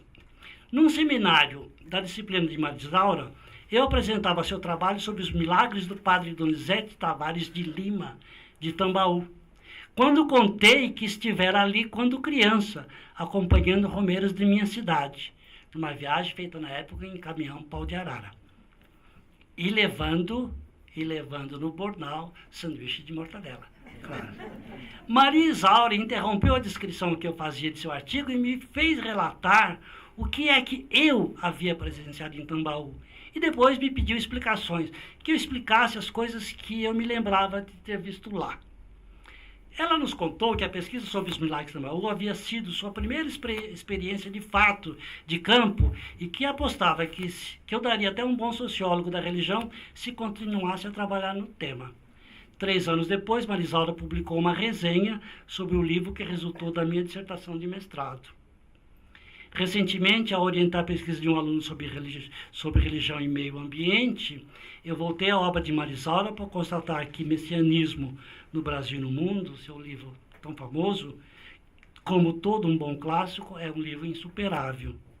A professora Marisaura Pereira de Queiroz, que está completando 99 anos, fez parte da banca que me aprovou em 1978, junto com outros professores, no concurso de efetivação como docente da USP, nesta sala. Em 1990, a professora Marisaura recebeu o título de professora emérita. Nos meus primeiros anos de professor do departamento, eu trabalhei como docente nas disciplinas de métodos e técnicas de pesquisa como assistente do professor Horácio Nogueira, que era um reconhecido pesquisador e autor de importante obra sobre relações raciais, e com a professora Aparecida João Gouveia, minha orientadora de pós-graduação, que já tinha publicado Ensino Médio e Desenvolvimento e outros livros. Além de métodos e técnicas, eu tinha a liberdade de ministrar também cursos optativos. Em geral, preferia oferecer cursos ligados à sociologia da religião, em que eu vinha me especializando. Com Horaci, ministrava disciplinas de metodologia qualitativa e com Aparecida as de metodologia quantitativa. Na época chamava Método Técnico de Pesquisa 1 e Método Técnico de Pesquisa 2.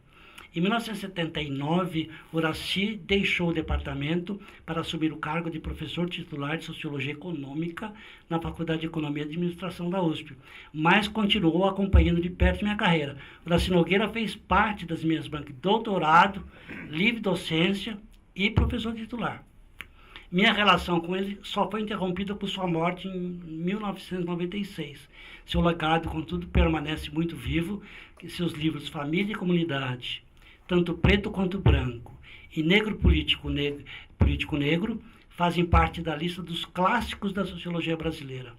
Responsável pela tese de que o preconceito racial no Brasil é de marca, enquanto que nos Estados Unidos o preconceito é de origem, Horaci sempre se mostrou interessado em meus achados de que o candomblé se transformava de uma religião negra para negros em uma religião negra para todos, de uma religião étnica numa religião universal.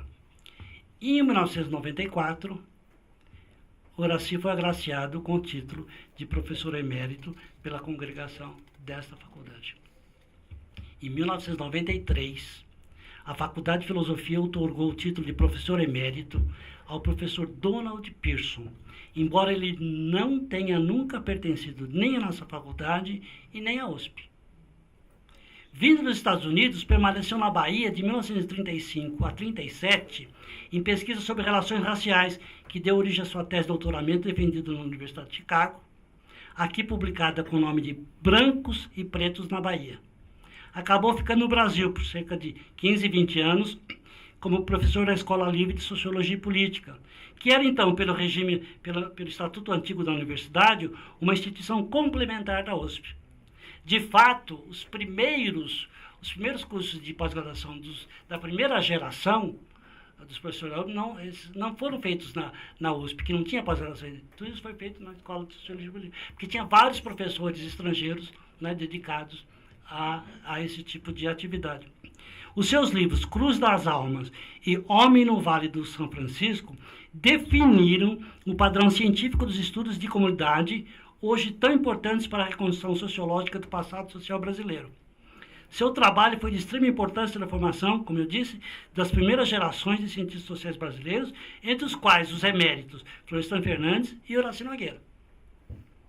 Por causa de sua idade avançada, Donald Pearson não pôde vir ao Brasil receber o diploma de professor emérito, esse lindo diploma, parecido com esse lindo diploma, acredito eu, que recebi hoje, mas que lhe foi entregue em mãos por Aparecida Jolie Gouveia, que viajou para os Estados Unidos, que era professora titular de Sociologia, membro da congregação, e que havia sido, nos velhos tempos, aluna de Donald Pearson, tanto aqui em São Paulo como em Chicago.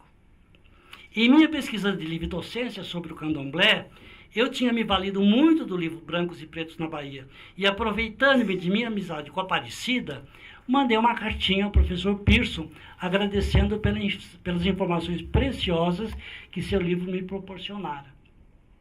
Ele me mandou um bilhete de volta, que ditou para a Aparecida, em que apreciava meu interesse pela obra dele e me pedia que, quando eu fosse a Salvador, levasse um recado seu à atual Yalaorixá, mãe de santo, do terreiro Axé Opu Afonjá, que ele estudara no final da década de 30. Pedia-me expressamente para dizer que ele sempre se lembrava que ali no terreiro do Afonjá nunca fora tratado como um professor, mas sim como um filho, e que essa foi a melhor lembrança que levou do Brasil. O professor Ottaviani, docente do Departamento de Ciências Sociais, ex-orientando de Florestan Fernandes também, faz parte da lista dos aposentados pela ditadura militar. Não integrou o quadro de pesquisadores permanentes do SEBRAP, mas participou de alguns de seus projetos de pesquisa, do que resultou seu livro A Classe Operária Vai ao Campo. No início da década de 80, eu me preparava para a livre docência. Meu mestrado fora sobre religião e meu doutorado sobre relações de produção. Nada a ver com educação, que era a especialidade da minha orientadora, a Aparecida. De certo modo, eu me senti em dívida com a Aparecida e decidi fazer a tese de livre docência sobre educação. A ideia era estudar o papel da educação superior na reprodução da força de trabalho no Brasil, juntando a educação com o que sabia do doutorado e assim por diante. Ottaviani, na época, acompanhou entusiasmado minha pesquisa, leu meus manuscritos, me deu sugestões valiosas e tal. Texto pronto, terminado, eu acabei publicando em livro em 1982 com o nome de Os Favoritos Degradados, independentemente do curso de livre docência. Antes da aventura da livre docência, achei prudente melhorar meu currículo vitae e consolidar meu lugar no departamento, mas isso se deu em consequência dos conselhos que então recebia de Aziz Simão e Aparecida Jolie Gouveia, que dizia, livre docência tem que ter maturidade, não é assim, recém-doutor. Na época, isso a gente mais ou menos seguia. De todo modo, minha dívida para com a Aparecida estava paga, mas foi paga com a ajuda e com a amizade do Ottaviani. Também convivi com Iane no breve período em que lecionei na pós-graduação em Ciências Sociais da PUC de São Paulo. Nos últimos anos de Iane, já como professor da Unicamp, ele os dedicou às questões da globalização. Tema de muitos de seus livros, né? Ele escreveu bastante, entre os quais um livro muito famoso que é A Era do Globalismo. Ottaviani recebeu o título de professor emérito da USP em 1997 e da Unicamp no ano 2000, porque ele termina a carreira dele depois como professor da Unicamp. Ainda tem uma historinha dos velhos tempos. O SEBRAP já estava em funcionamento quando, excluído da SUDENE pela ditadura, vocês desculpem, não tem jovens, né, na minha fala, só tem professores aposentados, famosos, e sempre tem a ditadura, porque no fundo é uma história de uma época já passada, né? E o Chico, portanto, excluído da SUDENE pela ditadura e com breve passagem pelo Rio de Janeiro, chegou a São Paulo. De Mali, Cuia, o professor Francisco de Oliveira, que nós logo assumimos adotamos como o Chico de Oliveira, o Chico, né? Que veio de mansinho, como bom pernambucano, mas sabendo muito bem onde pisar. Era a prática obrigatória do SEBRAP, então, a participação de todos, dos mais top até os recém que entravam como auxiliares. Era obrigatória a participação de todos em um seminário apelidado de mesão, por se reunir em torno de uma grande mesa. Seu primeiro texto do Chico, submetido ao mesão, foi, se eu não me engano, não consegui descobrir se houve outro antes, se chamava Crítica à Razão Dualista, que é um livro para sempre, né? Sobre a economia brasileira, que foi publicado originalmente em 1972. Poderia ter sido chamado Como Botar Tudo de Cabeça para Baixo. Nós tínhamos, enfim, com esse trabalho do Chico, uma outra maneira de lidar com a dialética e um jeito muito renovador de pensar o Brasil. Chico ficou muitos anos no SEBRAP, mas Antônio Flávio Pierucci, outros colegas do departamento e eu cerramos fileira e convencemos, de qualquer modo, o Chico a se juntar a nós no departamento de Sociologia.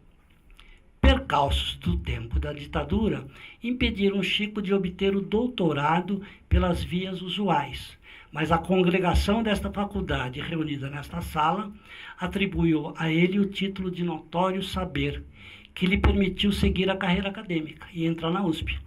No concurso, anos depois, no concurso de professor titular, recebeu finalmente o merecido título de doutor por decisão unânime da banca. No Departamento de Sociologia, Francisco de Oliveira veio a fundar com colegas o Centro de Estudos dos Direitos da Cidadania. Sua produção sociológica rigorosa, militante, sempre primou pelo sabor literário, como podemos sentir em seu texto O Ornitorrinco, de 2003, que é uma preciosidade. Tive a honra de fazer parte de sua banca examinadora no concurso para professor titular do nosso departamento.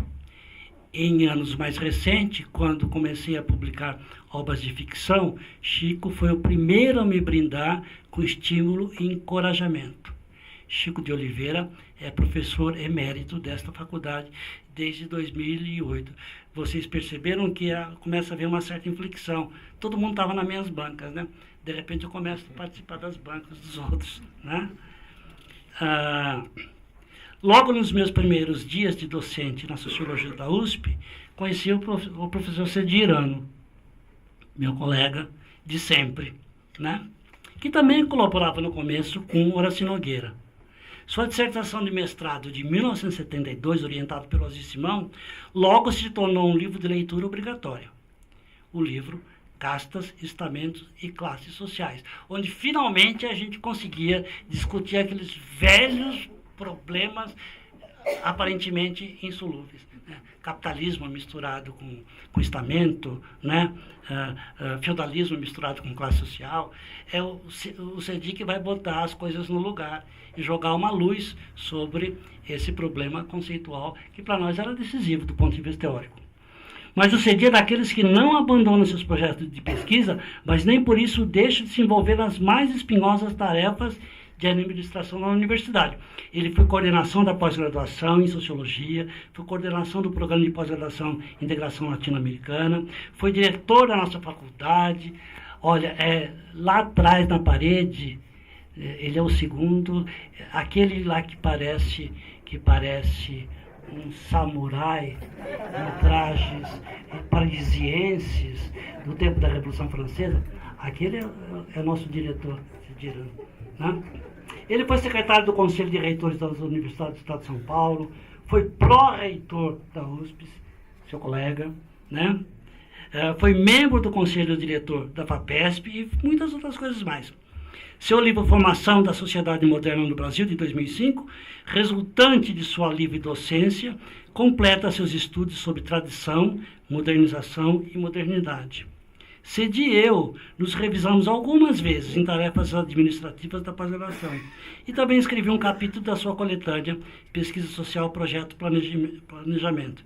Em 1999, para coroar a minha carreira, eu tive a honra e a alegria de ser presidente da banca examinadora de um concurso de titular, né, do Departamento de Sociologia da Faculdade de Filosofia e Letras Humanas, né, no qual saiu aprovado o professor Cedi Irano como titular do nosso departamento.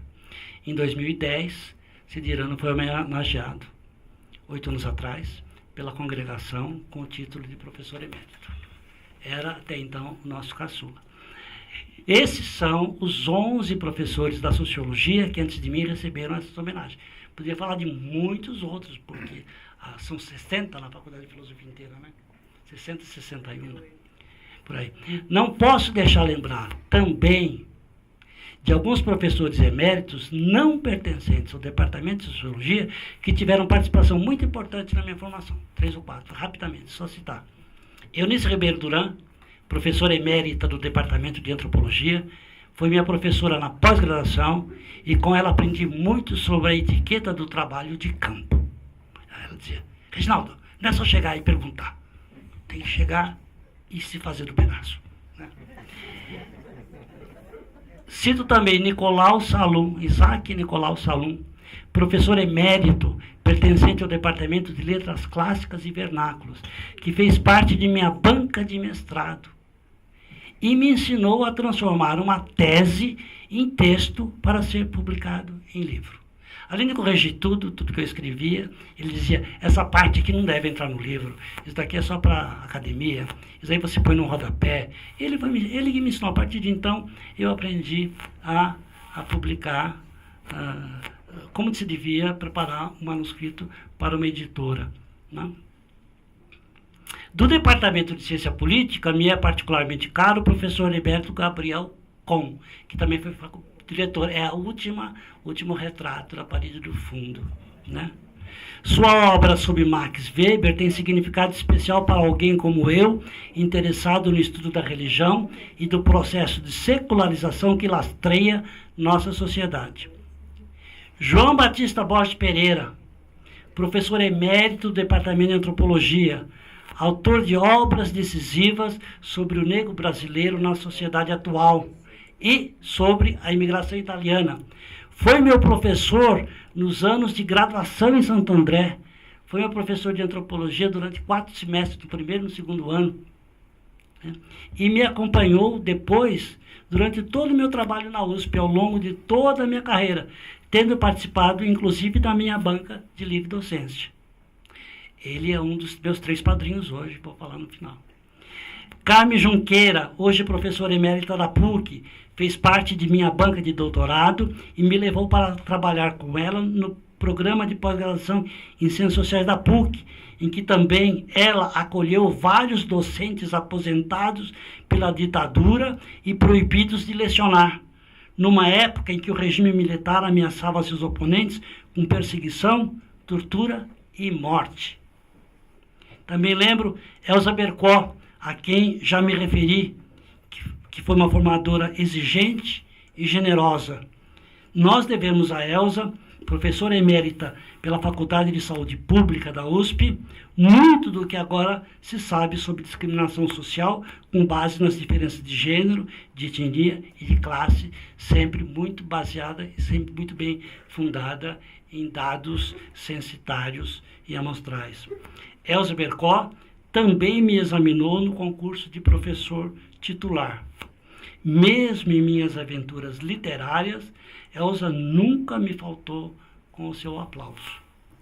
Os professores eméritos que me precedem na galeria do Departamento de Sociologia dessa Faculdade de Filosofia, a quem muito devo, Fernando de Azevedo, Florestan Fernandes de Simão, Marisola Pereira de Queiroz, Fernando Henrique Cardoso, Dola de Pirso, Horaci Nogueira, Otaviano e Francisco Maria Cavalcante de Oliveira, José de Souza Martins e Cedi Irano, 6 dos quais já nos deixaram, representam modos diferentes de conceber a sociedade e a própria universidade.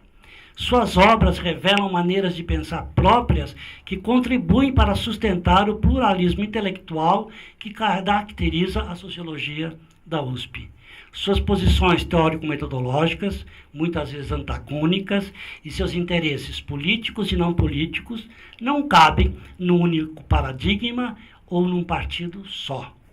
Graças às suas diferentes abordagens da realidade social, dispomos de uma tradição multifacetada que constitui a herança mais forte que preside o trabalho em nossa escola. De par com o princípio da tolerância, o direito à divergência é cultivado entre nós como um valor maior. Discordar é uma poderosa ferramenta da nossa prática intelectual. Sem discussão, sem diálogo, não se produz pensamento científico confiável. É esse o jogo. E eu espero que tenha sido justa a minha escalação para jogar neste time. Ao encerrar, quero agradecer ao querido professor Rui Braga, chefe do meu departamento de Sociologia, e aos demais membros do Conselho de Departamento, pela generosa indicação à congregação de meu nome para o título de professor emérito. A professora Arminda do Nascimento Arruda, amiga dedicada e atenta, diretora da Faculdade de Filosofia, e aos membros da douta congregação pela outorga do título hoje recebido. Sou grato aos meus colegas professores e professoras, funcionários e funcionárias aqui presentes, e também àqueles que não puderam comparecer. Quero agradecer aos companheiros e companheiras do banco de escola e aos alunos e alunas, muitos hoje docentes daqui e de fora. Quero agradecer aos colegas e às colegas com quem trabalhei em diferentes instituições, aos meus amigos, minhas amigas, que são sempre as pessoas mais fundamentais da vida. Quero agradecer às pessoas que cuidam de mim no dia a dia e àquelas que têm me aceitado em suas comunidades e confrarias. Inclusive o pessoal do Axé, que já havia estado lá atrás. Né? Sou devedor de meus parentes, alguns vindos de longe. A Aninha, que veio lá de Potirandaba, onde tudo começou. Renato, que é de Potirandaba, mas atualmente mora comigo. Filho da Aninha. Meus parentes, meus tios de Santos, que vieram com grande dificuldade. A minha família está representada, tanto a família paterna, que hoje está quase que localizada em Santos, como minha família materna, que ainda ocupa um espaço importante no interior. Né? E também eu tenho até um priminho, né, que é formado em Ciências Sociais, agora está fazendo mestrado no nosso departamento, que na verdade é também um grande artista que está ali, que é o Francisco. E eu quero agradecer a todos esses, né? E quero agradecer especialmente aos meus padrinhos nesta cerimônia de hoje, aqueles que me introduziram nessa sessão, né? Que são os professores eméritos Cedirano, que é professor emérito e pertence ao meu departamento, ao departamento de Sociologia, ao professor João Batista Borges Pereira, do departamento de Antropologia, tão importante na minha história, na minha origem, ao professor emérito José Jobs de Andrade Arruda, do departamento de História, com quem tivemos, juntos fizemos coisas muito interessantes, né? Basta lembrar que 30 anos atrás ajudei o Jobson a fazer o escravidão centenário, né? O Congresso Internacional de Escravidão, por época do centenário da Lei Áurea, e que agora, este ano, né, eu estou participando de um similar que se passa 30 anos depois, são 130 anos depois da Lei Áurea. E o meu trabalho nesse congresso vai ser fazer exatamente uma conferência mostrando o que aconteceu, né, nesses últimos 30 anos. Né? O que aconteceu em termos de relações raciais, de cultura afro-brasileira, de liberdades e direitos, de igualdade e repressão, e assim por diante. Né? Mas a base está lá, né, nesse congresso internacional, que foi extremamente importante. Eu quero agradecer, portanto, a esses três que eu nomeio como meus padrinhos, né, que hoje me conduziram a este salão nobre para este rito em que recebo uma dignidade não sonhada, mas aceita com muita alegria e vontade de ser dela merecedor. Muito obrigado.